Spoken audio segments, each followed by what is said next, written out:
Nasunog ang 4 na bahay sa barangay Sirang Lupa sa Batangas City.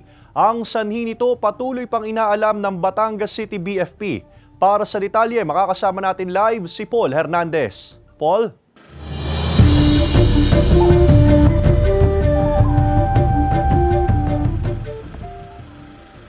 Ace, batay sa report ng BFP, abot sa 180,000 pesos yung naitalang danyos dito sa sunog sa barangay Sirang Lupa sa Batangas City. Pila-pila ang mga truck ng bumbero ng respondihan ng sunog na sumiklab sa barangay Sirang Lupa, Batangas City, pasado alas 9 kanina. Walang patid ang pagbomba ng tubig sa umuusok pang mga gamit na natusta dahil sa sunog.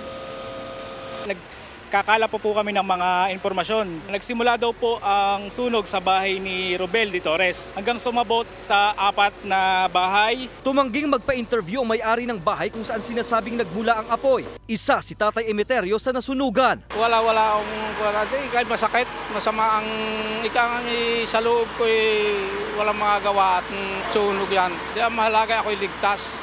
2 bahay ang partially damaged at 2 ang totally damaged. Iniimbestigahan pa ang sanhi at pinagbulan ng sunog na umabot sa first alarm. Walang nasaktan sa insidente. Lalo na sa ating mga bahay, dapat po ay hindi natin iniiwanan na yung ating mga niluluto, especially na lagi natin isasarado yung mga LPG tanks.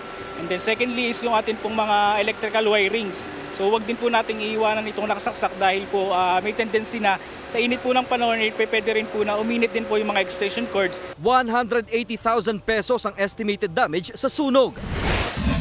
Bumagsak naman ang bubong ng musoleyong ito sa Batangas City Catholic Cemetery dahil sa sunog. 2 katabi pa nitong musoleyo ang nadamay. 7 nicho ang apektado sa sunog. Mabilis daw na agapan ng sunog at hindi na lumaki pa. Delikado ng andila yan eh.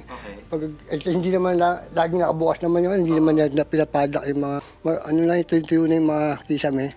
Patong-patong pa yung mga. Inaalam pa ang tunay na dahilan ng sunog. Ace, balik dito sa barangay Sirang Lupa. Wala pang alas 10 ng umaga kanina nang magdeklara ng fire out. Samantala yung mga biktima o yung mga nasunugan kaninang umaga ay pansamantalang nanunuluyan sa kani-kanilang mga kaanak. Ace.